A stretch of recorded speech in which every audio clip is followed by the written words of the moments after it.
பிரியமானவர்களே, உங்கள் எல்லாரையும் இந்த ஆன்லைன் சண்டே சர்வீஸ் மூலமாக சந்திப்பதில் மிகுந்த மகிழ்ச்சி அடைகிறோம். இந்த இக்கட்டான சூழ்நிலையிலும், உலகம் போய் கொண்டிருக்கிற இந்த அசாதாரண சூழ்நிலையிலும் கர்த்தரை ஆராதிப்பது, கர்த்தரை தெய்வமாக கொண்டிருப்பது நமக்கு கிடைத்த மிகப்பெரிய சாக்கியம்.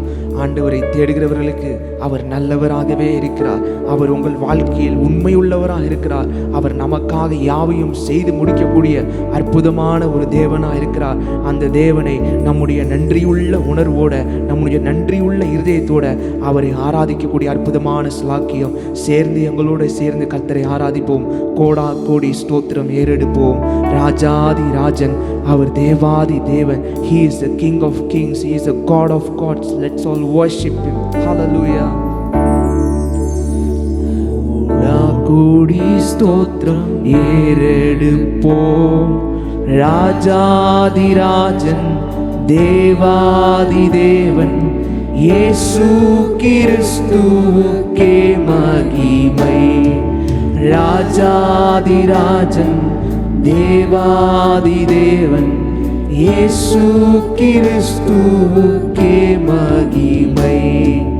பரிசுத்தவான்கள் சபை நடுவே தரிசிக்கும் தேவ சமூகத்திலே, பரிசுத்தவான்கள் சபை நடுவே தரிசிக்கும் தேவ சமூகத்திலே, அல்லேலூயா அல்லேலூயா, ஆவியில் பாடி மகிழுவோம். ஆண்டவர் இயேசுவை கொண்டாடுவோம். ஆண்டவர் இயேசுவை கொண்டாடுவோம். கோடா கோடி ஸ்தோத்திரம் ஏறெடுப்போம். ராஜாதி ராஜன், தேவாதி தேவன், இயேசு கிறிஸ்துவுக்கே மகிமை. ராஜாதி ராஜன், தேவாதி தேவன், இயேசு கிறிஸ்துவுக்கே மகிமை. கிருபாசனத்தண்டை நெருங்குவோம். திரு ரத்தம் கரத்தில் ஏந்தி நிற்போம். சேர்ந்து பாடுவோம். கிருபாசனத்தண்டை நெருங்குவோம். திரு ரத்தம் கரத்தில் ஏந்தி நிற்போம். அல்லேலூயா அல்லேலூயா, கண்டேன் சகாயம் இரக்கமே. கர்த்தர் கிருபை என்றும் உள்ளதே. கர்த்தர் கிருபை என்றும் உள்ளதே. கோடா கோடி ஸ்தோத்திரம் ஏறெடுப்போம். ராஜாதி ராஜன், தேவாதி தேவன், இயேசு கிறிஸ்துவுக்கே மகிமை. ராஜாதி ராஜன், தேவாதி தேவன், இயேசு கிறிஸ்துவுக்கே மகிமை. குருவி பறவை வானம் பாடியே கவலையின்றி பறந்து பாடுதே. குருவி பறவை வானம் பாடியே கவலையின்றி பறந்து பாடுதே. அல்லேலூயா அல்லேலூயா, அற்புதமான சிருஷ்டிகரே, அந்த விசுவாசம் கற்றறிந்தோம். அந்த விசுவாசம் கற்றறிந்தோம். கோடா கோடி ஸ்தோத்திரம் ஏறெடுப்போம். ராஜாதி ராஜன், தேவாதி தேவன், இயேசு கிறிஸ்துவுக்கே மகிமை. ராஜாதி ராஜாதி ராஜா, தேவாதி தேவன், இயேசு கிறிஸ்துவுக்கே மகிமை. கவலைப்படாதீர்கள் என்றுரைத்தீர். காட்டு புஷ்பத்தை ஊடுத்துவித்தீர். கவலைப்படாதீர்கள் என்றுரைத்தேன். காட்டு புஷ்பத்தை உடுத்துவித்தேன். அல்லேலூயா அல்லேலூயா. ஆடையாகாரம் தேவையெல்லாம் அன்றென்று தந்தம்மை ஆதரிப்பீர். அன்றென்று தந்தம்மை ஆதரிப்பீர். கோடா கோடி ஸ்தோத்திரம் ஏறெடுப்போம். எங்க இருந்தாலும் அவரை ஸ்தோத்திர பலிகளோடு ஏறெடுங்கள். வசனம் சொல்லுகிறது, ஸ்தோத்திர பலியிடுகிறவன் எனக்கு மகிமை செலுத்துகிறான். ராஜாதிராஜன் தேவாதி தேவன் இயேசு கிறிஸ்துவுக்கே மகிமை. ராஜாதிராஜன் தேவாதி தேவன் இயேசு கிறிஸ்துவுக்கே மகிமை. கரங்களை தட்டி ஆண்டவருக்கு மகிமைகளை செலுத்தலாம். ஹல்லேலூயா. இஸ்ரவேலின் துதிகளுக்குள்ள வாசம் செய்கிற எங்கள் தேவன் நீர் ஒரு பரிசுத்தர். வாக்கு தத்தங்களை தந்தது மாத்திரமல்ல, ஒரு தந்தை போல நம்மை சுமந்து, ஒரு தாய் தேற்றுவது போல நம்மளை அரவணைத்து இத்தனை மாதங்கள் அளவும் நம்மளை கண்மணி போல் பாதுகாத்திருக்கிறாரே.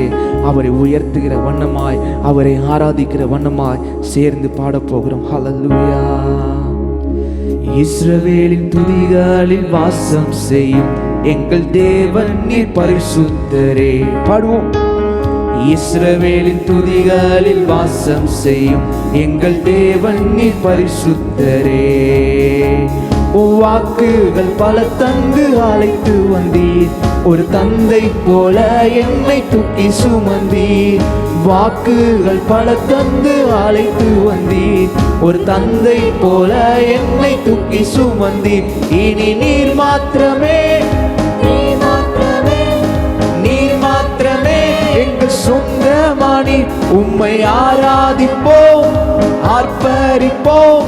உம் நாமத்தினால் என்றும் ஜெயமெடுப்போம். இனி நீர் மாத்திரமே, நீர் மாத்திரமே, நீர் மாத்திரமே எங்கள் சொந்தமானி.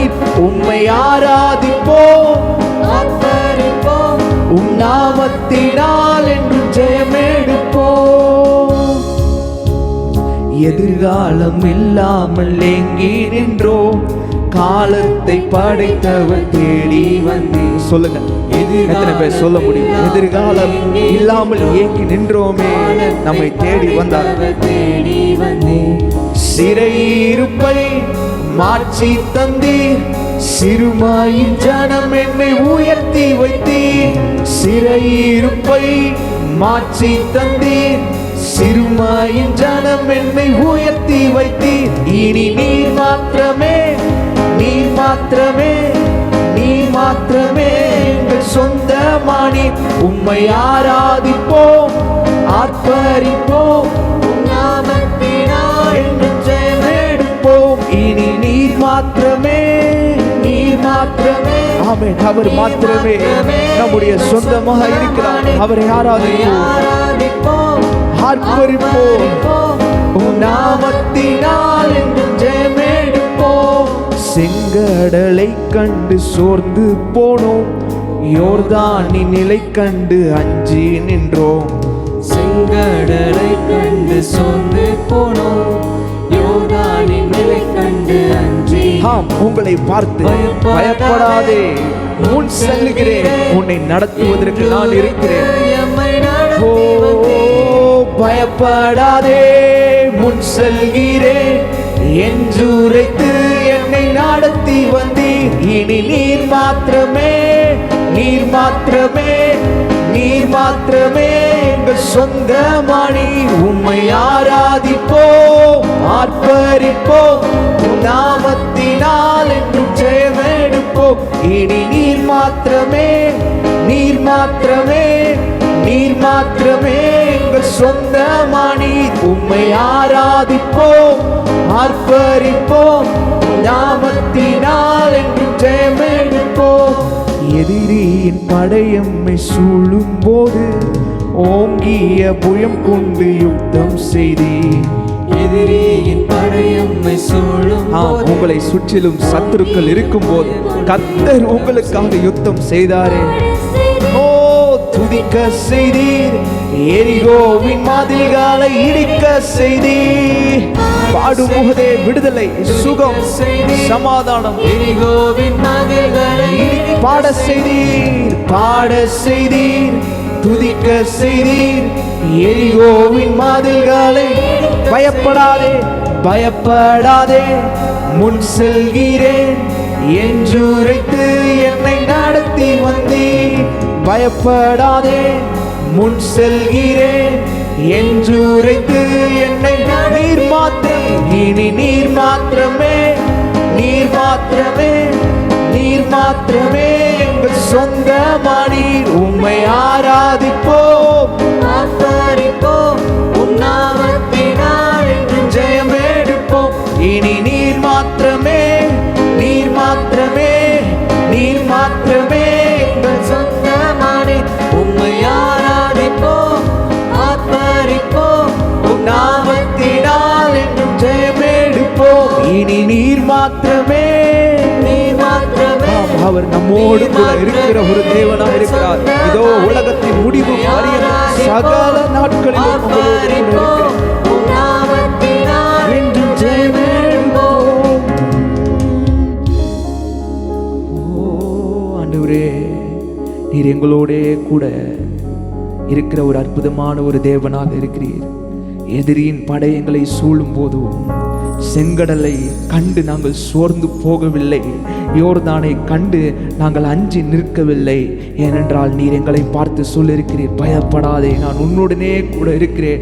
என் நீதியின் வலது கரத்தினால் உன்னை தாங்குவேன், உன்னை ஏந்துவேன், உன்னை சுமப்பேன், உன்னை தப்புவிப்பேன் என்று சொல்லியிருக்கிறீர். அப்பா, ஒவ்வொரு விசுவாசிகளையும் அவ்வண்ணமாக நீர் காத்து வருகிற தயவிற்காக நன்றி. ஹல்லேலூயா.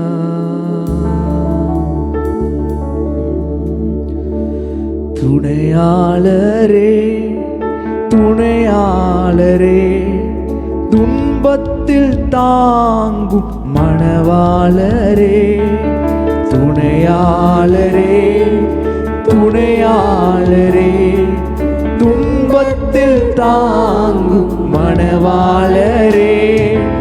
அபிஷேகம் ஊற்றி மறுரூபமாக்கி ஆற்றலை தந்திடும். ஹல்லேலூயா. அபிஷேகம் ஊற்றி மறுரூபமாக்கி ஆற்றலை சேர்ந்து அவரை ஆராதிப்போம். ஆராதனை, ஆராதனை,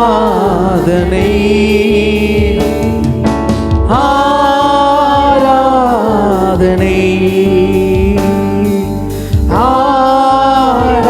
ஆராதனை.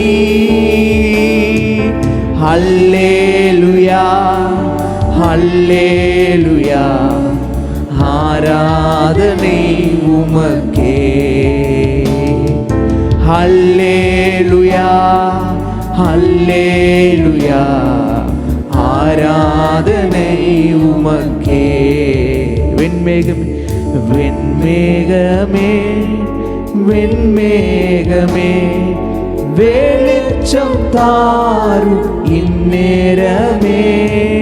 வெண்மேகமே, வெண்மேகமே, வெளிச்சம் தாரும் ஓ கண்ணீரை நீக்கி, கண்ணீரை நீக்கி காயங்களாற்றி கனிவோடு நடத்திடும். ஒவ்வொரு பிள்ளைகளுடைய கண்ணீர் துடைக்கப்படட்டும்பா. காயங்கள் ஆற்றப்படுவதாக இயேசுவின் நாமத்தினாலே. ஓ ஹல்லேலூயா. கண்ணீரை நீக்கி, கண்ணீரை நீக்கி காயங்களாற்றி கனிவோடு நடத்திடுவா. ஆராதனை, ஆராதனை உமக்கு, ஆராதனை, ஆராதனை, ஆராதனை. We worship you, Jesus. ஆராதனை. ஹல்லேலூயா ஹல்லேலூயா ஆராதனை உமக்கே. ஹல்லேலூயா ஹல்லேலூயா ஆராதனை உமக்கே. ஹல்லேலூயா தேவனுக்கே. ஹல்லேலூயா ராஜனுக்கே. ஹல்லேலூயா தேவனுக்கே. ஹல்லேலூயா ராஜனுக்கே. தேவாதி தேவன் ராஜாதிராஜன் என்றென்றும் நடத்திடுவார். ஓ எங்களை நடத்துகிறவரே, ஒவ்வொரு பிள்ளைகளையும் நடத்துவீராக, கரத்தை பிடித்து நடத்துவீராக. ஆராதனை ஆராதனை பாடும்போதே தேவனுடைய பிரசன்னம், ஆராதிக்கும் போதே விடுதலை சுகம் உண்டாகட்டும். ஓ ரபா சிக்கலபா தூரலரபா கபா. ஹல்லேலூயா சொல்லுவோம். அல்லேலூயா அல்லேலூயா அல்லேலூயா ஆராதனை.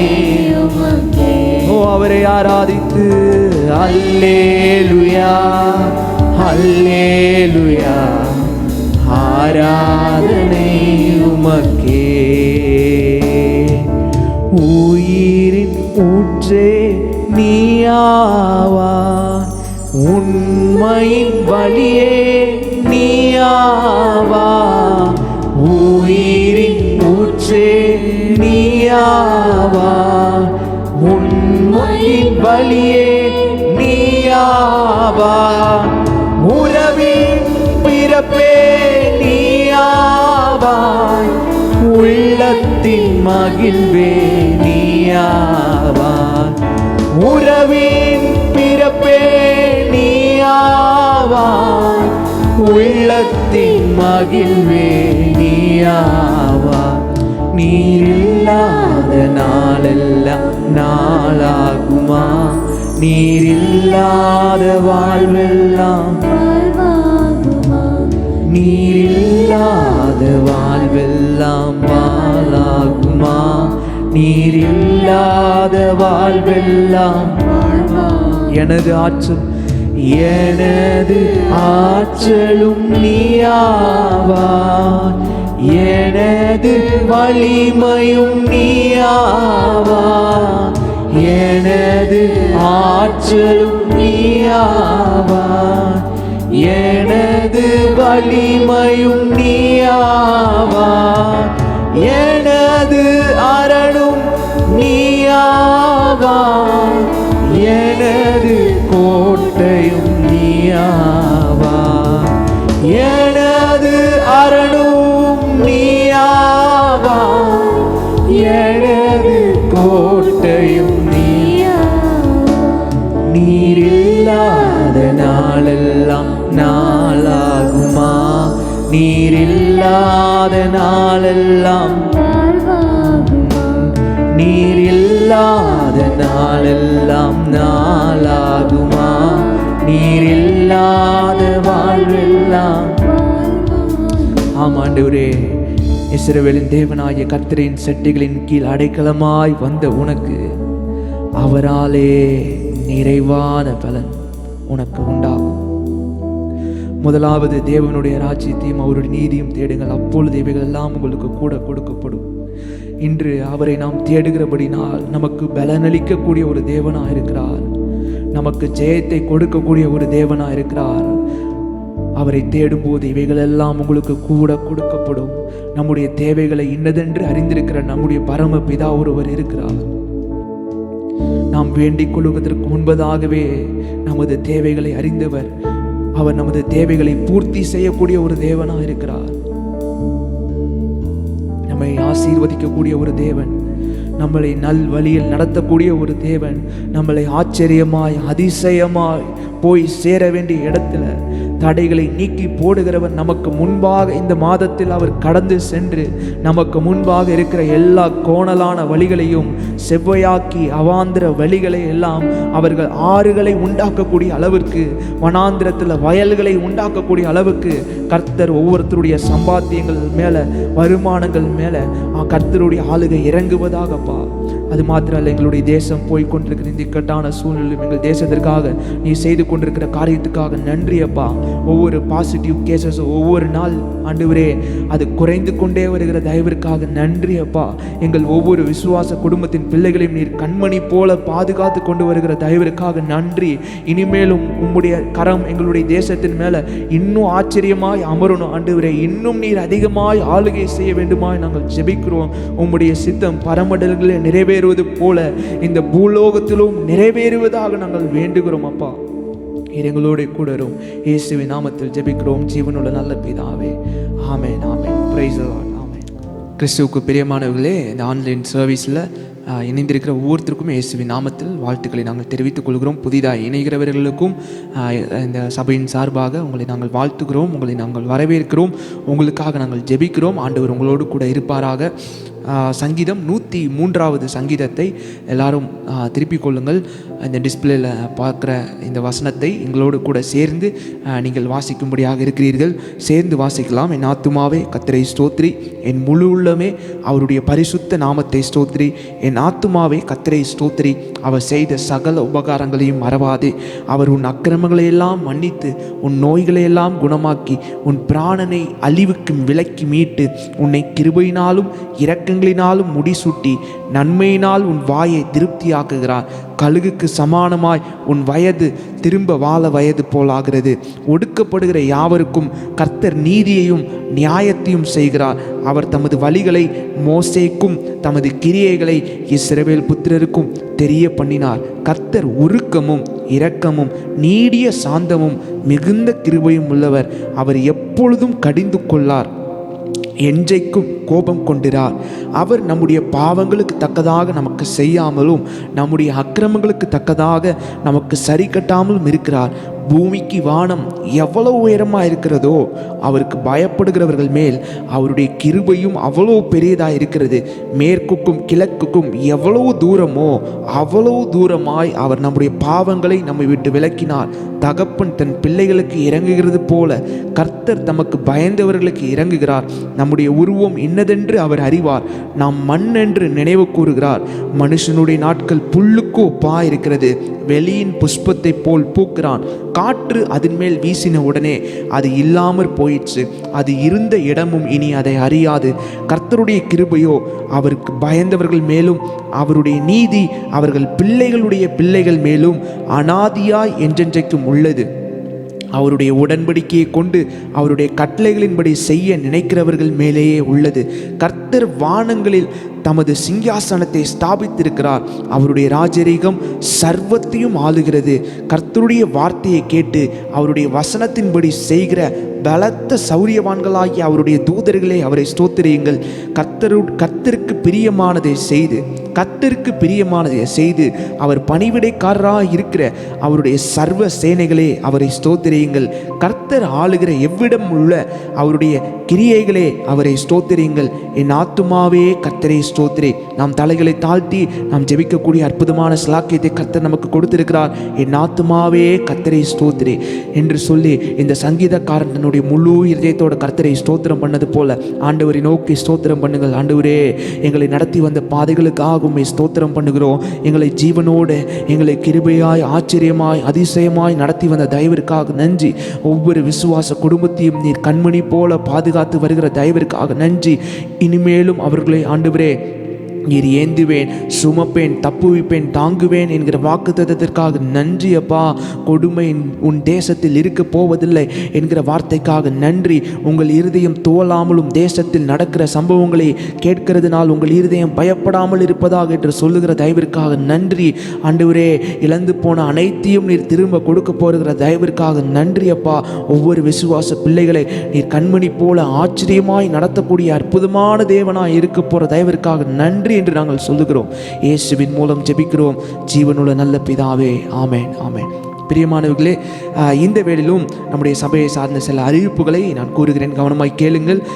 இன்றைய தினமும் மாலை 7 மணி முதல் 8 மணி வரைக்கும் நமக்கு ஜூம் ப்ரேயர் இருக்கிறது. அதில் கலந்து கொள்ளுங்கள்.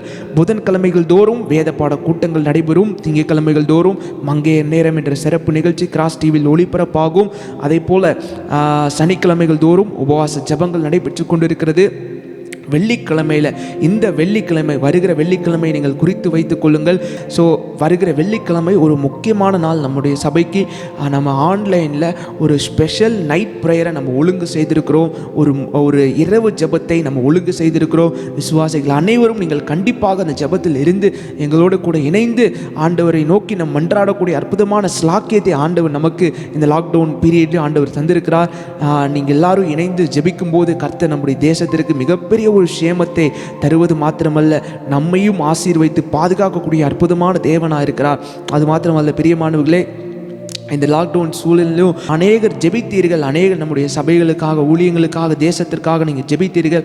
ஆண்டவர் ஜெபத்தை கேட்டு இந்த கொரோனாவுடைய கேசஸ் அது ஒவ்வொரு நாளும் குறைந்து கொண்டே வருகிறதை நம்ம செய்தித்தாள்கள் வழியாய் பார்த்து கொண்டு இருக்கிறோம்.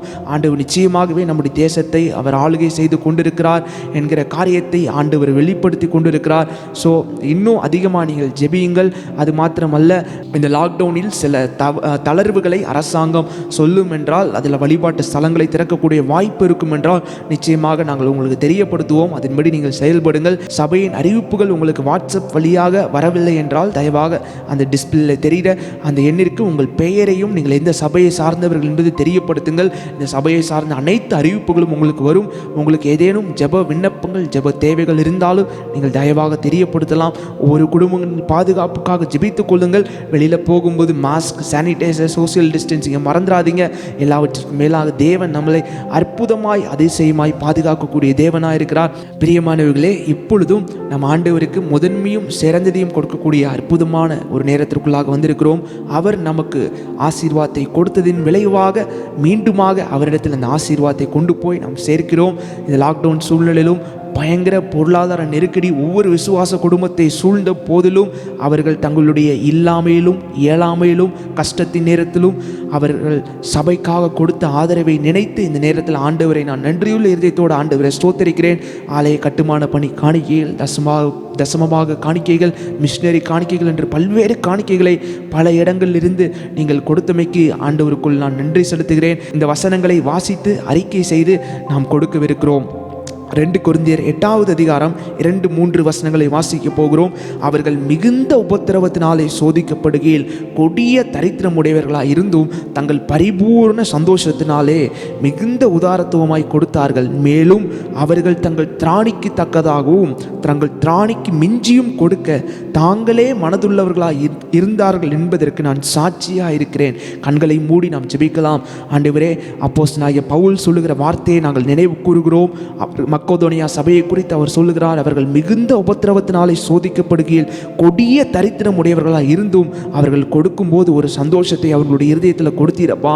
கொடுங்கள், அப்பொழுது உங்களுக்கு கொடுக்கப்படும் என்று சொல்லியிருக்கிறீரே. ஆண்டவரே நீர் ஆண்டவரே உம்முடைய ஆசீர்வாதத்தை நாங்கள் உமக்கே திரும்பி கொடுக்கக்கூடிய அளவிற்கு எங்களுக்கு நீர் பக்குவப்படுத்துவீராக. ஐஸ்வர்யம் கனமும் மாலை வருகிறது.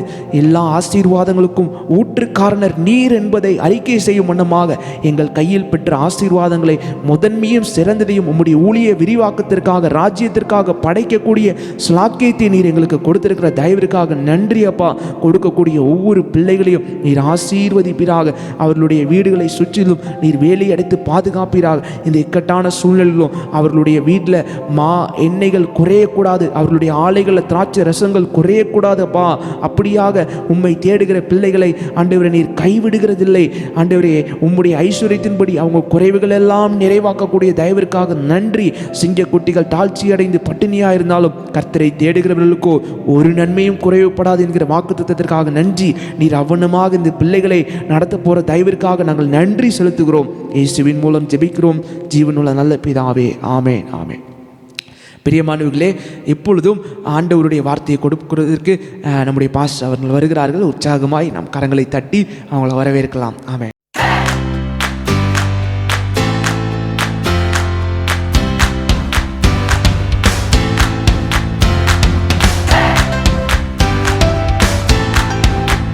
கிறிஸ்துவுக்குள் பிரியமானவர்களே, உங்கள் யாவருக்கும் ஆண்டவராகிய இயேசு கிறிஸ்துவின் நாமத்தில் வாழ்த்துக்களை தெரிவித்துக் கொள்கிறேன். இந்த நாளிலும் ஆண்டவருடைய சன்னிதானத்திலே இந்த ஆன்லைன் மூலமாய் உங்களை சந்திப்பதிலே தேவன் கொடுத்த நல்ல கிருபைக்காக ஆண்டவருக்கு நன்றி செலுத்துகிறேன். கர்த்தருடைய பாடல்கள் ஆராதனையிலே ஆண்டவருடைய பிரசன்னம் நம்மோடு கூட இருந்தபடினால் ஆண்டவரை துதிக்கிறேன். இம்மட்டும் ஆண்டவர் நம்முடைய ஜபங்களை கேட்டு தேவன் தேசத்திலே கர்த்தர் மாற்றங்களை அற்புதங்களை செய்து கொண்டிருக்கிறார். சீக்கிரமாய் அற்புதங்களை செய்து ஆண்டவர் தம்முடைய நாமத்தை மகிமைப்படுத்துவராக. நாம் யாவரும் இணைந்து ஆண்டவருடைய நாமத்தை மகிமைப்படுத்துவோம். இப்பொழுதும் ஆண்டவர் நம்மோடு கூட பேசும்படியாய் இருக்கிற இடத்திலே கண்களை மூடி பயபக்தியோடு கூட ஆண்டவருடைய முகத்தை நோக்கி பார்ப்போம். பரிசுத்தமுள்ள பரலோக பிதாவே, சர்வலமுள்ள ஆண்டவரே, உம்மை நோக்கி பார்க்கிறோம். நீர் தந்த அற்புதமான இந்த ஆராதனை வேளைக்காய் நன்றி செலுத்துகிறோம். ஆலயத்திலே கூடி ஆராதிக்க முடியாத சூழ்நிலையிலும் ஆண்டவரே, உம்முடைய பிள்ளைகளாய் இந்த ஆன்லைன் மூலம் ஆண்டவரை மை பாட துதிக்க உதவி செய்தீங்க. இப்பொழுது கர்த்தருடைய வார்த்தைக்கென்று ஆண்டவரே நாங்கள் காத்திருக்கிறோம். கர்த்தர் எங்களோடு கூட பேசுங்க. சின்ன சாமுவேலோடு கூட பேசின ஆண்டவருடைய கரம் எங்களோடு கூட இருப்பதாக. கவலை, கண்ணீர், வேதனை, தோல்விகள், ஏமாற்றங்களோடு இருக்கிற உடைய பிள்ளைகளை கண்ணோக்கி பார்க்கும்படியா ஜெபிக்கிறோம். கர்த்தருடைய வேதம் சத்தியம் என்று எழுதப்பட்டிருக்கிறது. ஆண்டவர் எங்களோடு கூட இடைப்படுங்க. ஆண்டவரை உடைய நாமத்தை மகிமைப்படுத்தும்படியா ஜெபிக்கிறோம். இயேசு கிறிஸ்துவின் மூலம் பிதாவே, ஆமென். கர்த்தருடைய நாமம் மகிமைப்படுவதாக. கர்த்தர் தந்த அற்புதமான இந்த நாளுக்காக தேவனுக்கு நன்றி செலுத்துகிறேன். கையில் வேதாகமத்தை எடுத்துக்கொள்ளுங்கள், கையில் பேனாவை எடுத்துக்கொள்ளுங்கள், டைரி எடுத்துக்கொள்ளுங்கள். ஆண்டவருடைய செய்தியை கேட்கும் பொழுது மிகுந்த கவனத்தோடு, கவன சிதறல்கள் இல்லாமல் ஆண்டவருடைய வார்த்தை கவனிங்கள். அது நமக்கு ஆசீர்வாதம். கர்த்தருடைய வார்த்தைக்கு நாம் முக்கியத்துவம் கொடுக்க வேண்டும். எஸ்ராவின் புஸ்தகத்தில் அப்படித்தான் எழுதப்பட்டிருக்கிறது. வேதாகமத்தை அவர்கள் எழுந்து நின்று வேதத்தை திறந்த உடனே ஜனங்கள் எல்லாரும் எழும்பி நின்றார்கள். அந்த பகுதி ரொம்ப அற்புதமாய் ஆச்சரியமாய் இருக்கும். வேதத்திற்கு அவர்கள் கொடுத்திருக்கிற மரியாதை பார்க்கிறோம். ஆனபடினால் தான் ஆலயத்திலும் சங்கீதத்தை வாசிக்கும் போது ஏன் உட்கார்ந்திருந்து வாசிக்கவில்லை, எழும்பி நின்று வாசிக்கிறோம். அது கர்த்தருடைய வேதத்திற்கு நாம் கொடுக்கிற ஒரு மரியாதை. அருமையான தேவனுடைய பிள்ளைகளை, வேதத்தை நேசிக்க வேண்டும், வேதத்தின்படி நடக்க வேண்டும். அது நமக்கு ஆசீர்வாதம். இப்பொழுதும் யோசுவாவின் புஸ்தகம் 1ஆம் அதிகாரம் 8ஆம் வசனம், எல்லாருக்கும் தெரிந்த ஒரு அற்புதமான ஒரு வசனம். யோசுவாவின் புஸ்தகம் 1ஆம் அதிகாரம் 8ஆம் வசனத்தை நாம் எல்லாரும் இணைந்து சத்தமாய் வாசிக்கலாம்.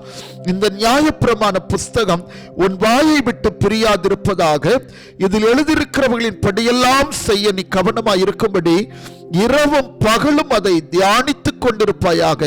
அப்பொழுது நீ உன் வழியை வாய்க்க பண்ணுவாய், அப்பொழுது புத்திமானாய் நடந்து கொள்ளுவாய் என்று பார்க்கிறோம். இந்த வசனத்தில் 5 காரியங்களை குறித்து நாம் பார்க்கிறோம். முதல் 3 காரியங்கள் வேதத்திற்கு நாம் எப்படி இடம் கொடுக்க வேண்டும் என்று பார்க்கிறோம். இரண்டாவது, அங்கே கொடுக்கப்பட்டிருக்கிற 2 காரியம், இந்த காரியங்களின்படி நாம் செய்தால் நம்மை கர்த்தர் எப்படி நடத்துவார். அதுல 2 காரியம், உன் வழியை வாய்க்க பண்ணுவாய் என்று பார்க்கிறோம். இரண்டாவது, நீ புத்திமானாய் நடந்து கொள்ளுவாய் என்று பார்க்கிறோம். இதுதான் கர்த்தர் கொடுக்கிற ஆசீர்வாதம். வேதத்தை எடுத்துக்கொள்ளுங்கள், அந்த வார்த்தையில பேனா வைத்து கோடு போட்டுக் கொள்ளுங்கள். முதல் பாயிண்ட் அங்கு எழுதப்பட்டிருக்கிறது, இந்த நியாயப்பிரமாண புஸ்தகம் உன் வாயை விட்டு பிரியாதிருப்பதாக என்று பார்க்கிறோம். உலகத்தார் நம்மை குறித்து சொல்றாங்க, வேதக்காரர்கள் என்று நம்மை குறித்து சொல்றாங்க. ஆனால் நாம் வேதத்தை நேசிக்கிறோமா? வேதத்தை முக்கியப்படுத்துகிறோமா? வேத வசனத்தின்படி வாழ நம்மை அர்ப்பணித்திருக்கிறோமா என்று நம்மை ஆராய்ந்து பார்க்க வேண்டும். ஆண்டவருடைய வசனம் சொல்லுது, இந்த நியாயப்பிரமாண புஸ்தகம் உன் வாயில் இருக்க வேண்டும் என்று ஆண்டவர் நம்மோடு கூட பேசுகிறதை நாம் பார்க்கிறோம். வேதத்தில் ஒரு வசனத்தை நீங்கள் புரிந்து கொள்ள வேண்டும். மத்தேயு 12ஆம் அதிகாரம் 34ஆம் வசனத்தை வாசிப்பில் என்றால், இருதயத்தின் நிறைவினால் வாய் பேசும் என்று பார்க்கிறோம். அப்படி என்றால் இருதயத்தில் வசனம் இருந்தால் வசனம் நம்முடைய வாயில் வரும். ஆனபடினால் தான் உன் வாயை விட்டு பிரியாதிருப்பதாக என்று பார்க்கிறோம். நம் ஒவ்வொருடைய வாழ்க்கையிலும் வேத வசனம் நம்முடைய வாயில் இருக்க வேண்டும் என்றால் இருதயத்தில் ஆண்டவருடைய வசனம் இருக்க வேண்டும். ஏனென்றால் நீங்கள் மல்கியா 2ஆம் அதிகாரம் 6ஆம் 7ஆம் வசனத்தை வாசித்து பாருங்கள். அவன் சேனைகளுடைய கர்த்தரின் தூதன், அவன் வாயிலே கர்த்தருடைய வசனத்தை தேடுவார்களே என்று பார்க்கிறோம். அந்த வார்த்தை மிக முக்கியமானது. நாம் எல்லாரும் யாராம்? கர்த்தருடைய தூதன் என்று எழுதப்பட்டிருக்கிறது. அவர்கள் வாயிலே கர்த்தருடைய வேதத்தை தேடுவார்களே என்று பார்க்கிறோம். வாயில் வசனம் வருதா, இல்லைன்னா வேற வசனம் வருதா? வசனம் வராத நிறைய பேருக்கெல்லாம் வேற வசனம் வருது, தங்க வசனங்கள். அருமையான கர்த்தருடைய பிள்ளைகளை, இதை பார்த்து கொண்டிருக்கிற உங்களுடைய வாழ்க்கையில் உங்கள் வாயில் வேதம் இருக்க வேண்டும். வேத வசனம் புறப்பட்டு வர வேண்டும். நீங்கள் பேசும்போது ஆண்டவருடைய வசனத்தை உபயோகப்படுத்த வேண்டும். நீங்கள் ஜெபிக்கும் போது கர்த்தருடைய வசனத்தை சொல்லி நீங்கள் ஜெபிக்க வேண்டும். இதுதான் ஆவிக்குரிய வாழ்க்கையின் வளர்ச்சி. அந்த கால விசுவாசிகளை பார்ப்பீர்கள் என்றால் பேசும்போதே 4-5 வசனத்தை சொல்லிவிடுவாங்க. ஜெபம் பண்ணும் போதே அடுக்கடுக்காய் வசனங்கள் புறப்பட்டு வந்து கொண்டே இருக்கும். ஆனால் இன்றைக்கு ஜெபிக்கிற அநேகரை கவனித்து பாருங்கள். உங்க வீட்டில் இன்னைக்கு நடக்கிற குடும்ப ஜெபத்தில் நீங்கள் ஒவ்வொருத்தரை கவனித்து பாருங்கள். எத்தனை வசனம் வாயில வருதுன்னு பாருங்க. வசனமே வராது. ஆமென் ஆண்டவரே, அல்லேலூயா ஆண்டவரே, தோத்திரம் ஆண்டவரே, இப்படித்தான் வருது. ஏன்னா வசனம் கையில தான் இருக்குது. நிறைய பேருடைய வீடுகளில் பீரோவெல்லாம் வசனம் இருக்குது. அருமையான தேவனுடைய பிள்ளைகளை, அதுல வசனம் இருந்து என்ன பிரயோஜனம்? சுவரெல்லாம் வசனம் இருந்து என்ன பிரயோஜனம்? நம்முடைய இருதயத்தில் வசனம் இருக்க வேண்டும். அதுதான் நம்முடைய வாயினால் பேசும் என்று பார்க்கிறோம். இன்னொரு வசனத்தை நீங்கள் கவனித்து பார்ப்பீர் என்றால் யோபுவின் வாழ்க்கை குறித்து பார்க்கிறோம். 23ஆம் அதிகாரம் 12ஆம் வசனம். பைபிளை கொஞ்சம் திறந்து படியுங்கள், இப்படியே பார்த்து கொண்டிருக்காதீங்க. யோபின் புஸ்தகம் 23:12 நீங்கள் கவனித்து பார்ப்பீர்கள் என்றால், அவர் உதடுகளின் கற்பனைகளை விட்டு பின்வாங்குவதில்லை. எனக்கு வேண்டிய ஆகாரத்தை பார்க்கிலும் அதிகமாய் காத்துக்கொண்டேன் என்று யோபு தன்னுடைய வாழ்க்கையில் குறிப்பிடுகிறார். அவர் உதடுகளின் கற்பனைகளை விட்டு பின்வாங்குவதில்லை. எனக்கு வேண்டிய ஆகாரத்தை பார்க்கிலும் அதிகமாய் காத்துக்கொண்டேன் என்று பார்க்கிறோம். உங்க வாழ்க்கையில வேதத்தை எப்படி நீங்கள் நேசிக்கிறீங்க? அதுதான் மிக முக்கியமான ஒரு அனுபவம். நம் ஒவ்வொருடைய வாழ்க்கையிலும் அதற்கு நம்மை ஒப்புக் கொடுக்க வேண்டும். இன்றைக்கு அநேகருடைய வாழ்க்கையில் வேதம் வாசிப்பதற்கு என்ன இல்லை, நேரம் இல்லை என்று சொல்லி ஓடிக்கொண்டிருக்கிறாங்க. அதல்ல நம்முடைய வாழ்க்கையில் கிரமமாய் வேதத்தை வாசிக்க வேண்டும். கிரமமாய் வேதத்திற்கு நேரம் கொடுக்க வேண்டும். ஒவ்வொரு விசுவாசியும் ஒரு நாளைக்கு 1 மணி நேரம் ஆகிலும் வேத வசனத்திற்கும் ஆராய்வதற்கும் தியானிப்பதற்கும் இடம் கொடுக்க வேண்டும். அப்படிப்பட்டவர்கள் வேத வசனத்தில் வளர்ந்து கொண்டிருப்பார்கள். 3வது ஒரு வசனம் எழுதப்பட்டிருக்கிறது. நீதிமொழிகள் 7ஆம் அதிகாரம் நீங்கள் 1ஆம் 2ஆம் வசனத்தை கவனித்து பார்ப்பீர்கள். அங்கே அற்புதமாய் ஒரு வசனம் எழுதப்பட்டிருக்கிறது. என் வார்த்தைகளை காத்து என் கட்டளைகளை பத்திரப்படுத்து, என் கட்டளைகளையும் போதகத்தையும் கண்மணியை போல காத்துக்கொள் என்று பார்க்கிறோம். அந்த வசனத்தை கவனித்து பாருங்கள். என் வார்த்தைகள், என் கட்டளைகள் அப்படின்னு வேதத்தில் எழுதப்பட்டிருக்கிறதை நாம் பார்க்கிறோம். போதகம் அப்படி எல்லாம் பிரித்து எழுதப்பட்டிருக்கிறதை நாம் பார்க்கிறோம். அப்படி நாம் செய்யும் போது என்ன செய்வாராம்? அதை கண்மணியை போல நாம் காத்துக்கொள்ள வேண்டுமா? இதை பார்த்து கொண்டிருக்கிற அருமையான தேவனுடைய பிள்ளைகளை, இன்றைக்கு நம்முடைய வாழ்க்கையில் வேதத்திற்கு முக்கியத்துவம் கொடுக்கிறோமா? வேதத்தை நேசித்து பாருங்கள். நீதிமொழிகள் 7ஆம் அதிகாரம் நீங்கள் 1ஆம் 2ஆம் வசனத்தை கவனித்து பார்ப்பீர்கள் என்றால் அப்படித்தான் எழுதப்பட்டிருக்கிறது. ஆண்டவருடைய வேதம் நமக்கு எவ்வளவு முக்கியமானது, அதை எப்படி காத்துக்கொள்ள வேண்டும் என்று பார்க்கிறோம். இன்னும் நீதிமொழிகள் 13:13 வாசிக்கிறோம், திருவசனத்தை அவமதிக்கிறவன் நாசமடைவான் என்று எழுதப்பட்டிருக்கிறது. அப்படி என்றால் நம்முடைய வாழ்க்கையில் கர்த்தருடைய வேதம் கையில் மட்டும் இருக்கக்கூடாது, நம்முடைய வாயில் இருக்க வேண்டும். அநேகரை போஷிக்கிறவர்களாய் மாற வேண்டும். அநேகரை உயிர்ப்பிக்கிறவர்களாய் மாற வேண்டும். அநேகருடைய விசுவாசத்தை தூண்டுகிறதாய் மாற வேண்டும். அநேகருக்கு ஆண்டவருடைய வசனங்களை போதிக்கிறவர்களாய் மாற வேண்டும். அதைத்தான் ஒரு வசனம் சொல்லுகிறது, போதக சமர்த்தனாயிருக்க வேண்டும் என்று பார்க்கிறோம். வசனம் வந்து கொண்டே இருக்க வேண்டும். ஆரம்பித்தால் முடிவு வரை சொல்லிக்கொண்டே இருக்க வேண்டும். அதுதான் அற்புதமான அனுபவம். ஆரம்ப காலங்களில் சபையில் அப்படித்தான் வசனம் சொல்லுகிற போட்டி வைப்பார்கள். ஒவ்வொரு பிள்ளைகளும் வசனங்களை சொல்லிக்கொண்டே இருக்கணும். சொன்ன வசனங்களை சொல்லக்கூடாது. நிறைய பேர் அதில் தோற்று போயிருவாங்க. சில பிள்ளைகளை பார்த்தீங்கன்னா புறப்பட்டு வந்து கொண்டே இருக்கும். ஏனென்றால் வேதமே அவர்கள் வாழ்க்கையா இருக்கிறது. ஆனபடினால் யோசித்து யோசித்து வசனங்களை சொல்லிக் கொண்டே இருப்பார்கள். ஐயோ அவுட் ஆகிருவாங்கன்னு பார்த்தா அவுட் ஆக மாட்டாங்க. கடைசி வர 3வது 2வது முதலன்று அவர்கள் அந்த வேத பரீட்சையில வெற்றி பெற்று போவாங்க. சில பிள்ளைகளை பாருங்க, யோசித்து யோசித்து பார்த்துட்டு வசனம் இல்லாதபடினால் அவர்கள் திரும்பி போய்விடுவார்கள். இன்றைக்கு நம்முடைய குடும்பம் முழுவதும் வேதத்திற்கு முக்கியத்துவம் கொடுக்க வேண்டும். இந்த செய்தியை கேட்கிறவங்க வாழ்க்கையில வேத வாசிப்பில வேத தியானத்தில் நீங்கள் குறைவுள்ளவர்களாய் இருப்பீர்கள் என்றால் இன்றைக்கு நீங்கள் மனம் திரும்புங்கள். ஆண்டவர் அதை நம்முடைய வாழ்க்கையில் எதிர்பார்க்கிறார். சார்லஸ் ஸ்பர்ஜனுடைய வாழ்க்கையில ஒரு வாலிபன் வந்து கேட்டானா, வேத வாசிப்பு முக்கியமா ஜெபம் முக்கியமா அப்படின்னு கேட்டாராம். ஆனால் அவர் பதில் கொடுக்கல. பதில் கொடுக்காமல் அவர் ஒரு கேள்வி கேட்கிறார், மனிதன் மூச்சை வெளியே விடுவது நல்லதா, மூச்சை உள்ளே இழுப்பது சரியா, இரண்டுல எது முக்கியம் அப்படின்னு கேட்டாராம். அவன் வாய் அடைத்து விட்டு போய்விட்டானாம். இன்றைக்கும் நம் ஒவ்வொருடைய வாழ்க்கையிலும் ஜெபமா வேத வாசிப்பு முக்கியமா என்றால் 2 கண்களை போன்றது, 2 கால்களை போன்றது. பேலன்ஸ் பண்ணி நம்முடைய வாழ்க்கையில ஒரு பக்கம் ஜெபம் இருக்கணும், இன்னொரு பக்கம் வேதத்திற்கு முக்கியத்துவம் கொடுக்க வேண்டும். அதுதான் உங்கள் வாழ்க்கையில ஒரு பெரிய ஆசீர்வாதம். 2வது பாயிண்ட்க்கு நாம் கடந்து செல்வோம். அந்த வசனத்தை கவனித்து பாருங்கள். இதில் எழுதியிருக்கிறவைகளின் படியெல்லாம் செய்ய நீ எப்படி இருக்கணுமா, கவனமாயிருக்கும்படிக்கு. அந்த வார்த்தை கவனித்து பாருங்கள். சொல்லும் போது எவ்வளவு சந்தோஷமா இருக்கிறது. இதில் எழுதியிருக்கிறவைகளின் படியெல்லாம் செய்ய கவனமாயிருக்கும்படி. அநேகர் ஒரு பகுதி எடுக்கிறாங்க, ஒரு பகுதியை விட்டுறாங்க. அப்படி நாம் இருக்கக்கூடாது. கர்த்தருடைய வேதம் இருபுறமும் கருக்குள்ள பட்டயம் என்று எழுதப்பட்டிருக்கிறது.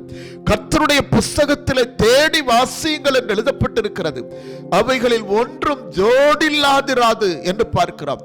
நம் ஒவ்வொருடைய வாழ்க்கையிலும் கூட கர்த்தருடைய வேத வசனத்தின்படி நடக்கிற ஒரு உன்னதமான அனுபவத்தை ஆண்டவர் நம்முடைய வாழ்க்கையில் எதிர்பார்க்கிறார். அதை குறித்து நீங்கள் வேதத்திலே வாசிப்பீர்கள் என்றால் உபாகமம் 6ஆம் அதிகாரம் 7ஆம் வசனம் 9ஆம் வசனத்தை நீங்கள் கவனித்து பார்ப்பீர்கள் என்றால் அற்புதமாய் அந்த வசனம் எழுதப்பட்டிருக்கிறது. நீ உன் பிள்ளைகளுக்கு கருத்தாய் போதித்து உட்கார்ந்திருக்கிற போதும், வழியிலே நடக்கிற போதும், படுத்திருக்கிற போதும், எழுந்திருக்கிற போதும் அவைகளை குறித்தே பேசு. அந்த வார்த்தை கவனித்து பாருங்கள். எப்பெல்லாம் பேசணுமா? குடும்ப ஜெபத்துல மட்டுமா, ஆராதனையில மட்டுமா? இல்லங்க, உன் பிள்ளைகளுக்கு கருத்தாய் போதிக்க வேண்டும். எப்படி போதிக்கணுமா? படுத்திருக்க போதும், எழுந்திருக்கும் போதும். அந்த வசனத்தை கவனித்து பாருங்கள். உட்கார்ந்திருக்கும் போதும், வழியிலே நடக்கிற போதும் வசனத்தை அப்படி முக்கியப்படுத்த வேண்டுமா? அங்கே கீழே நீங்கள் வாசித்து பார்க்கும் பொழுது அவைகளை குறித்து பேசு என்று பார்க்கிறோம். இன்னொரு வார்த்தை சொல்லுகிறது, நீ நடக்கும் போது வழி காட்டும், நீ படுக்கும் போது காப்பாற்றும், விழிக்கும் போது சம்பாஷிக்கும். அந்த வார்த்தை கோடு போட்டுக் கொள்ளுங்கள். நடக்கும் போது நமக்கு வழி காட்டும், படுக்கும் போது அது நம்மை காப்பாற்றுங்க, விழிக்கும் போது அது நம்மோடு சம்பாஷிக்கும் என்று பார்க்கிறோம். வேதம் ஒரு சாதாரண புஸ்தகம் அல்லங்க. வேதம் ஒரு கதை புஸ்தகம் அல்லங்க. ஏதோ ஒரு மனிதன் எழுதின புஸ்தகம் அல்லங்க. பரிசுத்த ஆவியானவரை கொண்டு எழுதப்பட்ட வார்த்தைகள். ஆனபடினால் தான் இன்றைக்கு வேதம் இல்லாத வீடு இல்லை, வேத வசனம் இல்லாத ஒரு நபர் இல்லை. பஸ்ஸை பாருங்கள், ட்ரெயினை பாருங்கள், ஆகாய விமானத்தை பாருங்கள், எல்லா இடங்களிலும் தேவனுடைய வசனங்கள் எழுதப்பட்டிருக்கிறதை நாம் பார்க்கிறோம். நாகர்கோவில் அப்படித்தான் ஒரு குறிப்பிட்ட ஒரு சகோதரன் ஆண்டவரை இயேசு கிறிஸ்துவை ஏற்றுக்கொண்டார். அவர் கூடன் குலத்தை சார்ந்தவர். நீங்கள் பார்த்திருப்பீங்க நிறைய இடத்துல, நானே வழியும் சத்தியமும் ஜீவனுமாய் இருக்கிறேன், உங்கள் துக்கம் சந்தோஷமாய் மாறும் என்கிற வசனங்கள் எல்லாம் பெரிய பெரிய முக்கியமான இடங்களை எழுதி போட்டிருப்பார். காரணம் என்னவென்றால், ஏதோ ஒரு சிறிய வேலை பார்க்கிறார், அவர் உள்ளத்திலே ஒரு தாகம், ஒரு பாரம். ஒவ்வொரு ஜனங்களும் இந்த வசனத்தை பார்க்க வேண்டும் என்று அநேக இடங்களிலே அவரே தன்னுடைய புல்லட் பைக்கில் ஒரு எழுதுகிற ஒரு நபரை வைத்துக்கொண்டு தன் சொந்த செலவில பல இடங்களை தங்கி இருந்து இப்படிப்பட்டமான வசனங்களை எழுதி கொண்டே இருக்கிறார். நிறைய வீட்டில் வேத வசனம் கிடைக்காத ஒரு பஞ்சத்தை போல வாழ்ந்து கொண்டிருக்கிறதை பார்க்கிறோம்.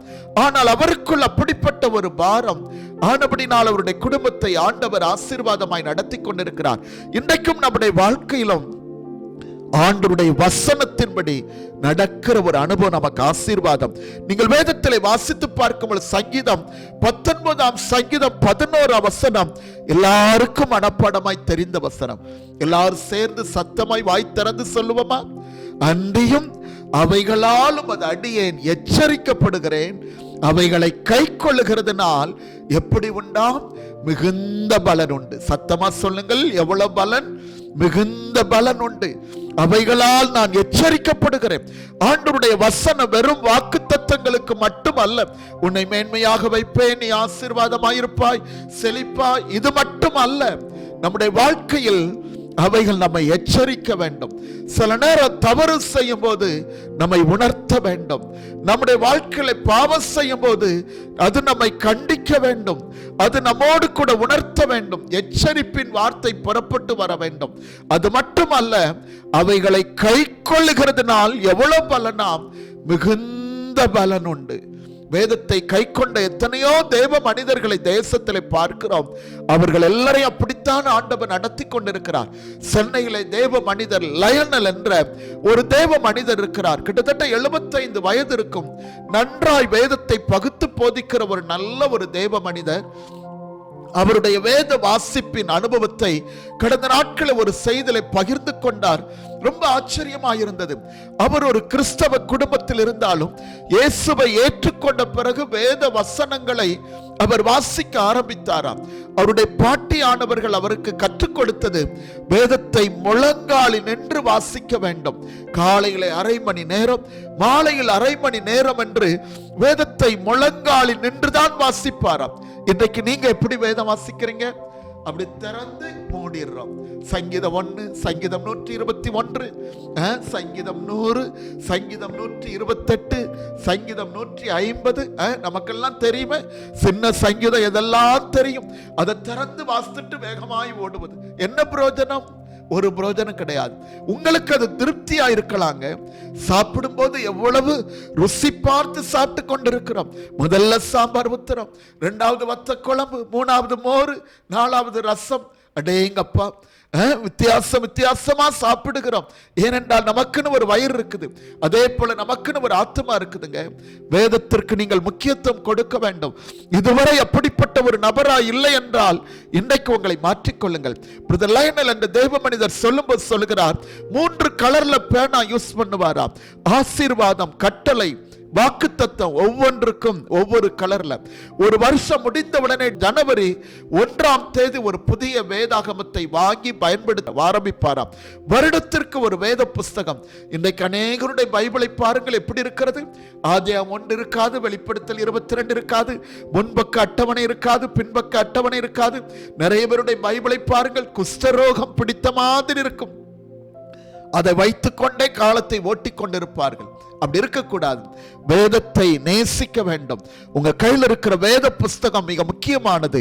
அதுதான் ஒரு பெரிய சொத்து. தாவீது சங்கீதத்தில் அப்படித்தான் எழுதியிருக்கிறார், அநேகமாயிரம் பொன்வெளியை பார்க்கிறோம், நீர் விளம்பின வேதமே எனக்கு நலம் என்று எழுதியிருக்கிறார். பொன்னை பார்க்கணும், வெள்ளியை பார்க்கணும், வேதம் தான் எனக்கு முக்கியம் என்று எழுதுகிறார். ஆனபடினால் இன்றைக்கும் நம் ஒவ்வொருடைய வாழ்க்கையிலும் வேதத்திற்கு முக்கியத்துவம் கொடுங்க. வேதம் வாசிக்க நேரம் இல்லைன்னு ஓடிக்கிட்டு இருக்காதீங்க. ஒரு அரை மணி நேரமாவது ஒதுக்குங்கள். வேத வாசிப்பிற்கென்று. அதுதான் உங்கள் ஆவிக்குரிய வாழ்க்கைக்கு பலன், அதுதான் உங்கள் ஆவிக்குரிய வாழ்க்கைக்கு ஆசீர்வாதம். இதில் எழுதியிருக்கிறவைகளின் படியெல்லாம் செய்ய நீ எப்படி இருக்கணுமா? கவனமாயிருக்கும்படிக்கு என்று பார்க்கிறோம்.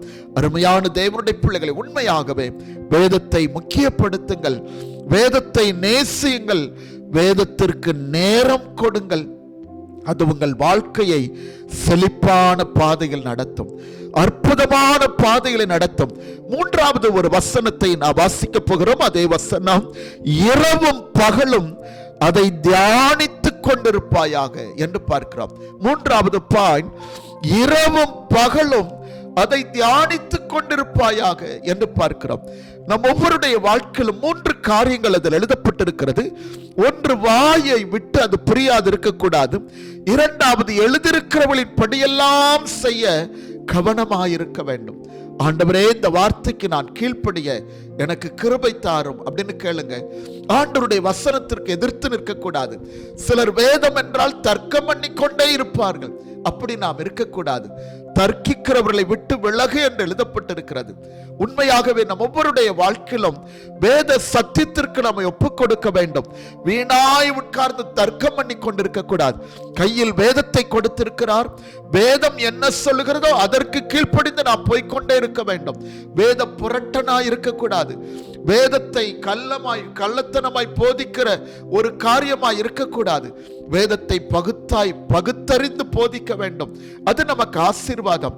மூன்றாவதாக, இரவும் பகலும் அதை தியானித்துக் கொண்டிருப்பாயாக. 2 காரியத்தை தியானித்தோம். ஒன்று, அந்த புஸ்தகம் நம்ம வாயில வரணும்னு சொன்னேன். 2வது, அதன்படி நாம் நடக்க வேண்டும் என்று சொன்னேன். 3வது பாருங்கள், இரவும் பகலும் அதை தியானித்துக் கொண்டிருப்பாயாக. அதை புரிந்து கொள்ளத்தான் நீங்க சங்கீதம் 1ஆம் சங்கீதம் 2ஆம் வசனத்தை பாருங்கள். எல்லாருக்கும் மனப்பாடமாய் தெரிந்த வசனம். எல்லாரும் சேர்ந்து சத்தமாய் சொல்லுங்கள் பார்க்கலாம். சங்கீதம் 1-2 மனப்பாடமா தெரியாதா? கர்த்தருடைய வேதத்தில் பிரியமாயிருந்து இரவும் பகலும் அவருடைய வேதத்தில் தியானமாயிருக்கிற மனுஷன் யார்? பாக்கியவான் என்று பார்க்கிறோம். கடந்த நாட்களில் ஒரு அருமையான போதகர், CPM போதகர் அவர்கள் கார் ஆக்சிடென்ட்ல மரித்து போய்விட்டார்கள். 2 போதகர்கள். அதிலே விக்டர் மோகன் என்ற ஒரு போதகரும் தாவீது ராஜா என்ற போதகரும். கடந்த நாட்கள் அடையாறில் ஒரு போதகருடைய அடக்காரதனை முடித்துவிட்டு அவர்கள் போகும்போது 1:30 மணிக்கு டிரைவர் தூங்கிவிட்டபடினால் அதில் பயங்கரமான விபத்தில் சிக்கி 2 பேரும் மரித்து போய்விட்டார்கள். அதுல அந்த போதகரை குறித்து, பாஸ்டர் விக்டர் மோகன் என்ற அந்த போதகரை குறித்து ஒரு நபர் அற்புதமான ஒரு சாட்சி கொடுத்து கொண்டிருந்தார். என்னவென்றால், அற்புதமான ஒரு தேவ மனிதராம், ஆண்டவருக்கு பிரியமாய் ஊழியத்தை செய்வாராம். மாறுதல் லெட்டர் வாங்கின உடனே ஒரு பொருளை கூட எடுத்துக்கொள்ளாமல், ஒரு காணிக்கை கூட எடுத்துக்கொள்ளாமல் போய்விடுவாராம். ஒரு தடவை எப்படித்தான் பாஸ்டர் துரை என்ற ஒரு போதகர் அவருடைய சபைக்கு மாறுதலாகி கடந்து வருகிறார். இந்த போதகர் அவருடைய கரத்தில் எல்லாவற்றையும் ஒப்படைக்க வேண்டும். கையில் இருக்கிற காணிக்கைகள் எல்லாம் அவர் கையில கொடுத்துட்டு இந்த சபையினுடைய காணிக்கை என்று கொடுக்கும் போது பாஸ்டர் துரை அவர்கள் சொன்னாங்களா, பாஸ்டர் ஏற்கனவே நீங்க ஊழியம் செய்திருக்கிறீங்க, இந்த காணிக்கையெல்லாம் நீங்க உங்க பிரயாணத்துக்கு வைத்துக் கொள்ளுங்கள் என்று சொன்ன போது அவர் சொன்ன ஒரே ஒரு காரியம், இந்த ஆலயத்திலிருந்து வந்த காணிக்கை ஆனபடினால் ஒன்றும் எனக்கு தேவையில்லை என்று சொல்லி அவர் வாங்க மறுத்து விட்டாராம். பாஸ்டர் டிராவலுக்காக இந்த பணத்தை வாங்கிக் கொள்ளுங்கள் என்று சொல்லும் போது வேண்டாம் என்று சொல்லி போய்விட்டாராம். அவ்வளவு அவருடைய வாழ்க்கையில உண்மையுள்ள ஒரு தேவ மனிதராம். இன்னொரு காரியத்தை அவர் சொல்லும் போது சொன்னாராம், அவர் நல்ல ஒரு அற்புதமான ஒரு போதகர், நன்றாய் பிரசங்கிக்க கூடியவர். அதே நேரம் இன்னொரு தேவ மனிதர் பிரசங்கிக்கும் போது டைரி எடுத்து அவர் குறிப்பெழுதுவாராம். அது அவருடைய வாழ்க்கையில ரொம்ப அற்புதமாய் அவரை குறித்து பெருமையாய் சொன்னார். உண்மையாக இன்றைக்கும் ஆலயத்திற்கு வருகிற சில விசுவாசிகளை பாருங்கள், வெறும் வேத புஸ்தகம் தான், பேனாவும் இருக்காது, டைரியும் எடுக்காது. ஏங்க, கடமை கிறிஸ்தவர்களா, பெயர் கிறிஸ்தவர்களா, ஏதோ பார்த்துட்டு உட்கார்ந்துட்டு போகணும்னு வர்ற கிறிஸ்தவங்களா? அப்படி வாழாதீங்க. இன்றைக்கு இந்த செய்தியை கேட்கும் போதே ஒரு தீர்மானம், ஆலயம் திறக்கும் போது ஒரு டைரியோடு வாருங்கள். டைரி இல்லைன்னா பாஸ்டர் எனக்கு ஒரு டைரி வாங்கித்தாங்கன்னு கேளுங்க. பேனா வாங்கலன்னா ஒரு பேனா வாங்கித்தாங்கன்னு கேளுங்க, பேனா வாங்கி கொடுக்கிறேன். நீங்கள் ஆலயத்திற்கு வரும்போது வசன குறிப்பெழுத வேண்டும். அதுதான் உங்கள் ஆவிக்குரிய வாழ்க்கைக்கு பலன். வாரந்தோறும் ஆலயத்தில் வேத பாட கூட்டம் நடக்கிறது. ஸ்டேட் பேங்க் காலனி ஆலயத்திலும் கோர்ஸ் நகர் ஆலயத்திலும் அங்க ஒரு 50 பேருக்குள்ள, இங்க ஒரு 60 பேருக்குள்ள கலந்து கொள்ளுகிறார்கள்.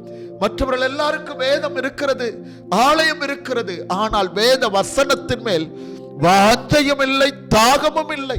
பிள்ளைகளும் அப்படித்தான் இருக்கிறாங்க. அப்படி இருக்கக்கூடாதுங்க. வேதத்தை கற்றுக்கொள்ள வேண்டும். இன்றைக்கும் வேதபாட கூட்டத்தில் போய் பின்னால உட்கார்ந்து கொண்டிருக்கிறேன். ஏங்க, பல வீடுகளை சந்திக்கலாம், பல ஊழியங்கள் இருக்குது. ஆனா கொஞ்ச நேரம் போய் உட்கார்ந்து ஆண்டவருடைய வார்த்தை கேட்பது எவ்வளவு பெரிய ஆசீர்வாதம் தெரியுமா? இன்றைக்கு உங்க வாழ்க்கையை ஒப்புக்கொடுங்க. இதுவரை இந்த வேதபாட கூட்டங்களுக்கு நீங்கள் வராமல் இருப்பீர்கள் என்றால் ஒரே 1 மணி நேரம், 4 மணி நேரமாங்க வேதபாட கூட்டம், ஒரே 1 மணி நேரம் கர்த்தருக்கு முக்கியத்துவம் கொடுங்க. வேத வசனத்திற்கு முக்கியத்துவம் கொடுங்க. வேதத்தை நேசித்து பாருங்கள், அது உங்களுக்கு ஆசீர்வாதம். பைபிள் அப்படித்தான் ஒரு 2 வசனம் அழகாக எழுதப்பட்டிருக்கிறதை நாம் பார்க்கிறோம். நம்முடைய வாழ்க்கையில் அது மிக முக்கியமான ஒரு காரியம். ஓசியா எழுதின தீர்க்கதரிசியின் புஸ்தகம் 8ஆம் அதிகாரம் 12ஆம் வசனத்தை நீங்கள் கவனித்து பாருங்கள். அவர்களுக்கு நான் என் வேதத்தின் மகத்துவங்களை எழுதி கொடுத்தேன், அவர்கள் அந்நிய காரியமாய் எண்ணினார்கள் என்று பார்க்கிறோம். என்ன ஒரு பரிதாபமான ஒரு நிலைமை பாருங்கள். நம் ஒவ்வொருடைய வாழ்க்கையிலும் கூட வேதத்திற்கு முக்கியத்துவம் கொடுக்க வேண்டும். அதுதான் ஆண்டவர் எதிர்பார்க்கிற அனுபவம். இன்றைக்கு ஆலயத்தில் பைபிளை திறந்து கவனிக்கிறோம், ஒரு பேனா வைத்து குறிப்பு எழுதுகிறோமாங்க? இல்லை. ஏன்? வாஞ்சை இல்லை. அருமையான தேவனுடைய பிள்ளைகளை வீட்டில் சாப்பிடும் போது பாருங்கள், சாப்பிடுறதுக்கு ஒரு தட்டு, அப்பளம் வைக்க ஒரு தட்டு, சொம்பு நிறைய தண்ணி ஒரு பக்கம், ஒரு டம்ளர் நிறைய மோர் ஒரு பக்கம், ஒரு டம்ளர் நிறைய ரசம் ஒரு பக்கம். ஏங்க, வெறும் தட்டில் அப்படி சாப்பாடு போட்டு அப்படி சாப்பிட வேண்டியதானே? ஏன் தட்டுல ரசம் இருக்குது, மோர் இருக்குது, அப்பளம் ஒரு தட்டுல இருக்குது, தண்ணி ஒரு சொம்புல இருக்குது. ஆனா ஆலயத்துக்கு வரும்போது மாத்திரம் கஞ்சத்தனம். மனம் திரும்புங்க. பாரத்தோடு சொல்றேன், வேதனையோடு சொல்றேன், ஒவ்வொரு வாரமும் சொல்றேன், குறிப்பு எழுதுங்கள், கோடு போடுங்கள். சிலர் கன்னத்தில் கழிச்சுட்டு இப்படியே உட்கார்ந்து இருக்கிறாங்க. இப்படியே வாழ்ந்தால் கொரோனா 1ஆம் அலையும் வந்துட்டு, 2ஆம் அலையும் வந்துட்டு, 3வது அலைன்னு சொல்லிட்டு இருக்கிறாங்க. அருமையான தேவனுடைய பிள்ளைகளை, மனம் திரும்புங்க. ரட்சிக்கப்பட்டுட்டு அபிஷேகம் பெற்ற, ஞானஸ்நானம் பெற்ற அப்படின்னு உங்களை ஏமாற்றி கொண்டு இருக்காதீங்க. ஒரு டைரி வாங்குங்க. 50 ரூபாய்க்கு அழகான டைரி வாங்கலாம், 2 ரூபாய்க்கு ஒரு பேனா வாங்கலாம். குறிப்பு எழுதுங்க, வேத வசனத்தை எழுதுங்க, மனப்பாடம் பண்ணலாம். இன்றைக்கும் எந்த ஒரு தேவ மனிதர் செய்தி கேட்டாலும் என்னுடைய டைரியை வீட்டில் வந்து பாருங்க, குறிப்பு எழுதுவங்க. அதுதான் நம்முடைய ஆவிக்குரிய வாழ்க்கைக்கு பலன். எப்பொழுதாவது சில நேரம் அதை திறந்து பார்த்தால் அந்த வசனங்கள் நம்மோடு பேசுங்க, நம்மோடு சம்பாசிக்குங்க. சும்மா இப்படி திறந்து இப்படி கேட்டுட்டு போகாதீங்க. அது நல்ல ஒரு வாழ்க்கை அல்ல. ஒரு மனிதர் அப்படித்தான் சொன்னாரா, ஒரு காதுல பிரசங்கம் கேட்கணும், ஒரு காதுல விட்டுறணும். இப்படிதான் இருப்பீங்க வாழ்நாள் எல்லாம். ஆனால் அப்படி நாம் இருக்கக்கூடாது. ஒவ்வொரு வார செய்தியிலும் இன்றைக்கு நான் என்ன செய்ய வேண்டும் என்று கேட்க வேண்டும். ஒரு தேவ மனிதர் அப்படித்தான் தன் வாழ்க்கையில் சொல்லுகிறார். ஒவ்வொரு ஞாயிற்றுக்கிழமையும் தேவனுடைய ஆலயத்திற்கு போகும்போது சொல்லுவாராம், ஆண்டவரே இன்றைக்கு என்னோடு பேசும், நான் என்ன செய்ய வேண்டுமோ அதை என்னோடு உணர்த்தும்னு கேட்டுட்டு போவாராம். அதன்படி தன் வாழ்க்கையை ஒப்பு கொடுப்பாராம். அவருடைய வாழ்க்கையை வெற்றியாய் நடத்தி கொண்டிருக்கிறார்.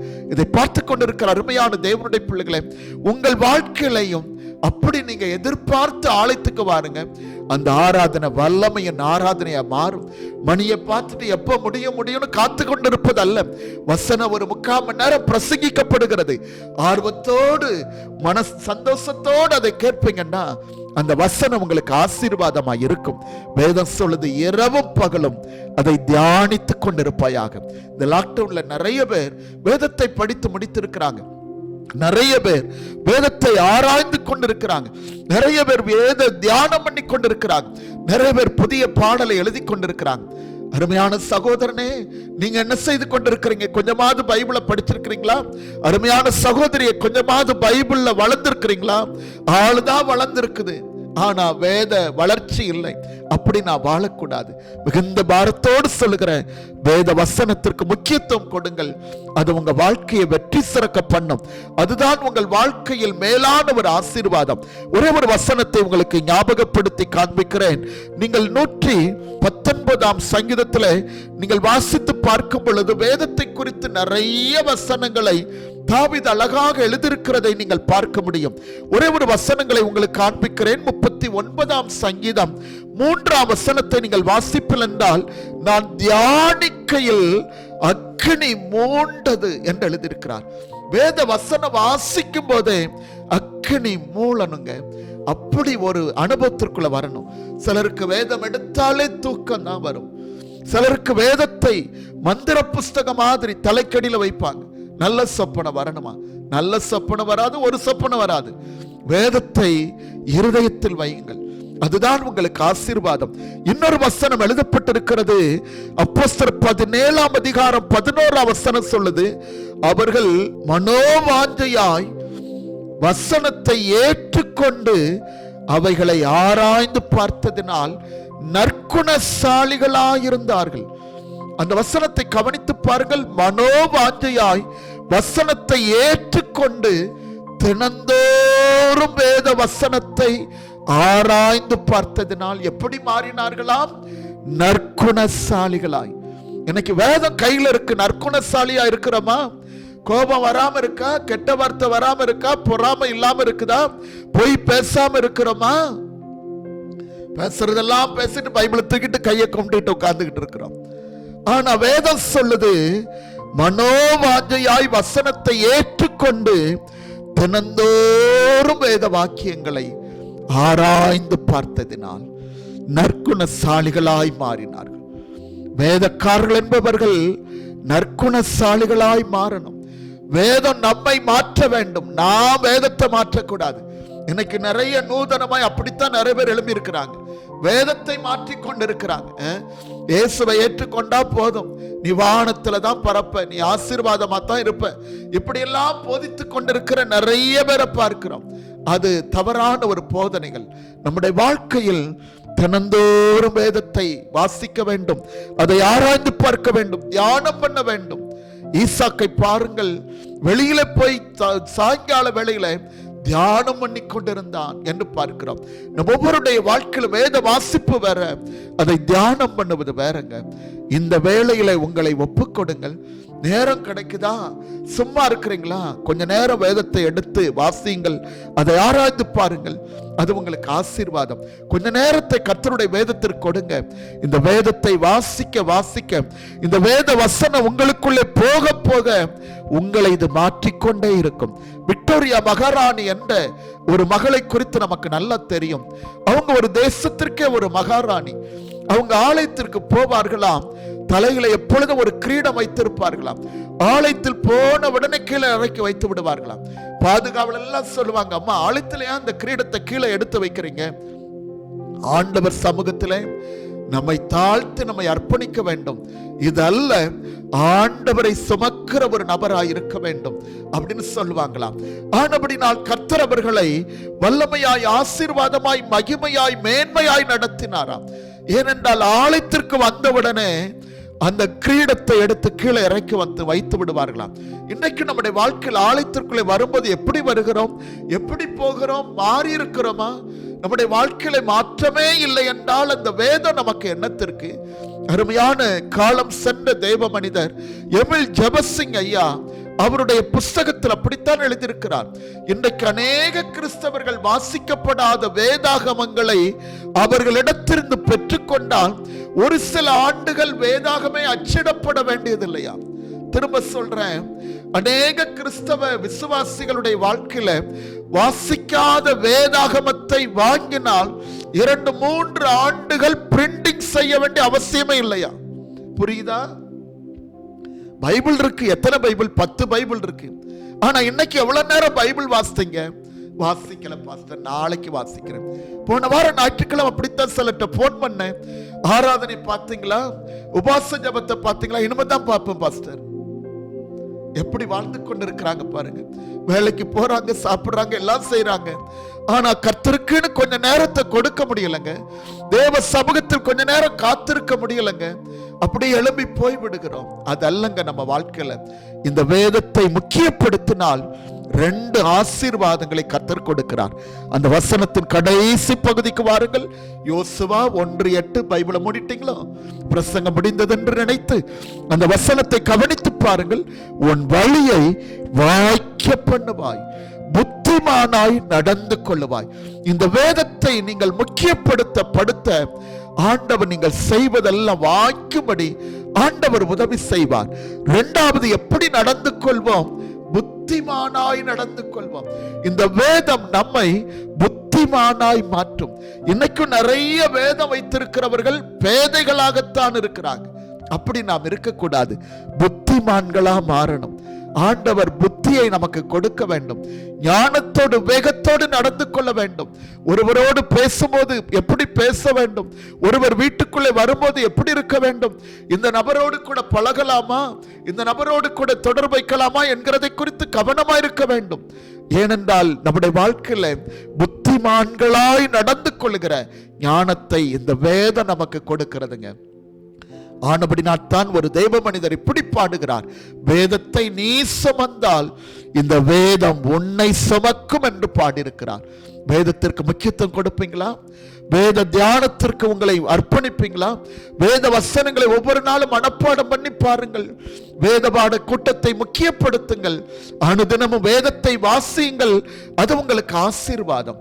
இருக்கிற இடத்தில் அப்படியே கண்களை மூடுவோமா? பயபக்தியோடு கூட 3 காரியங்கள். 1, நியாயப்பிரமாண புஸ்தகம் வாயை விட்டு பிரியக்கூடாது. 2வது, எழுதியிருக்கிறவர்களின் படியெல்லாம் செய்ய நீ கவனமா இருக்கணும். 3வது, இரவும் பகலும் அதை தியானித்துக் கொண்டிருப்பாயாக. ஆலயத்திற்கு வரும்போது வேதாகம மட்டும் கொண்டு வராதீங்க. ஒரு டைரி, ஒரு பேனா கொண்டு வாங்குங்க, குறிப்பெழுதுங்க. அது உங்களுக்கு ஆசீர்வாதமா இருக்கும். நீங்கள் வேதத்தை வாசிக்கும் போது முடிந்த அளவு முழங்கால் படிட்டு வாசியுங்கள். அது உங்களுக்கு ஆசீர்வாதம்.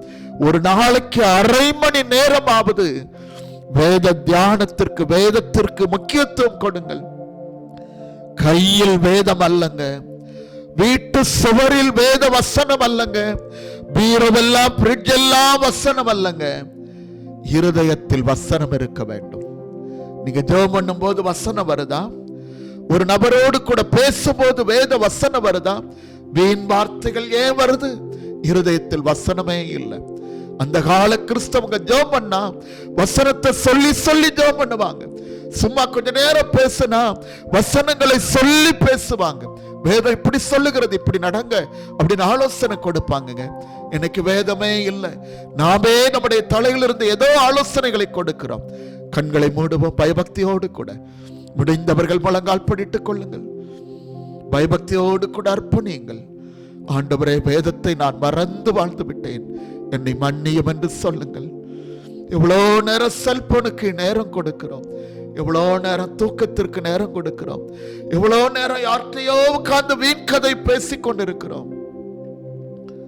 வேதத்திற்கு ஒரு 1/2 மணி நேரம் ஒதுக்குங்கள். பாரத்தோடு சொல்றேன். வேதபாட கூட்டம் அழைத்து நடக்கும் போது 1 மணி நேரத்தை ஆண்டவருக்காக ஒதுக்குங்கள். உங்களுக்கென்று தனி ஒரு வேத புஸ்தகத்தை வைத்துக் கொள்ளுங்கள். அனுதினமும் வேதத்தை மனப்பாடம் செய்யுங்கள். அது உங்க வாழ்க்கையை வெற்றி சிறக்க பண்ணும். 2 ஆசீர்வாதத்தை ஆண்டவர் கொடுக்கிறார். உன் வழியை வாய்க்க பண்ணுவாய், புத்திமானாய் நடந்து கொள்ளுவாய். வேதத்தை நேசிக்கிற தேவ பிள்ளைகள் ஜெயித்து கொண்டே இருப்பார்கள். எஸ்ராவுக்கு பெயரை பாருங்கள், வேத பாரகன் என்று எழுதப்பட்டிருக்கிறது. அந்த புஸ்தகத்தை நீங்க படித்தீங்கன்னா வேதத்தை ஆராயும்படி தன் இருதயத்தை பக்குவப்படுத்தி இருந்தான் என்று பார்க்கிறோம். இன்னைக்கு வேத வாஸ்தமா? ஆராதல உட்கார்ந்து இருக்கிறோம். வேதம் படித்தோமா? காலையில இல்ல. ஆனா இட்லி சாப்பிட்டாச்சு, காலையில டீ குடிச்சாச்சு.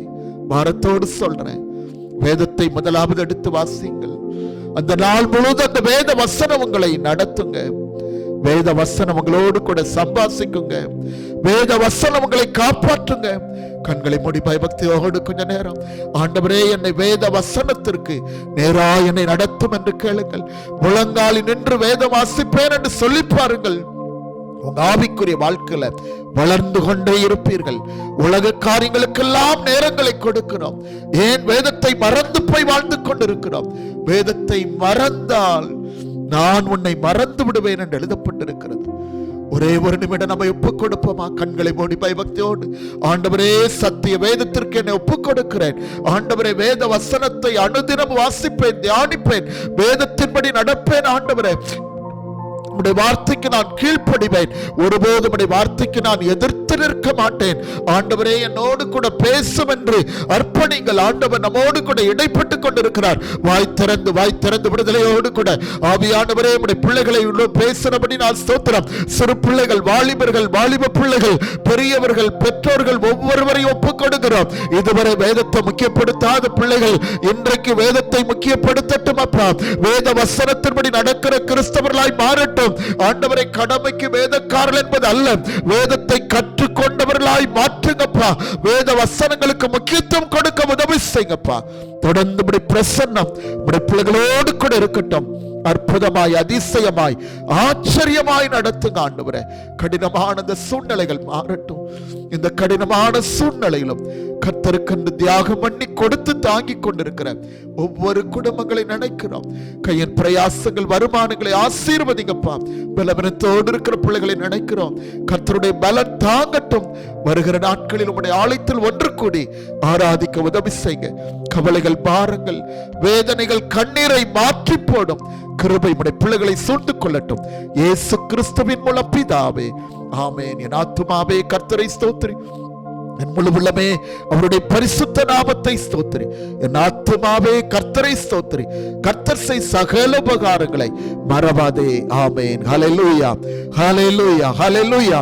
God bless you. கர்த்தர் உங்களை ஆசீர்வதிப்பாராக. ஒரே ஒரு 2 நிமிடம் நேரத்தை ஒதுக்குங்கள். பைபிள் வேதத்தை குறித்து நாம் இவ்வளவு நேரம் தியானித்திருக்கிறோம். பெற்றோர் அல்லது குடும்பத்தில் ஒரு நபர் இந்த வசனங்களை சொல்லி அவர்கள் எடுக்கிறாங்களான்னு பாருங்க. அதற்கப்புறம் நீங்கள் அடுத்த வேலைக்கு போங்க. ஒரே ஒரு நபர், இருக்கிற 4 பேரோ 5 பேரோ 2 பேர்ல ஒரு நபர் பைபிளை கையில் எடுத்துக்கொள்ளுங்கள்.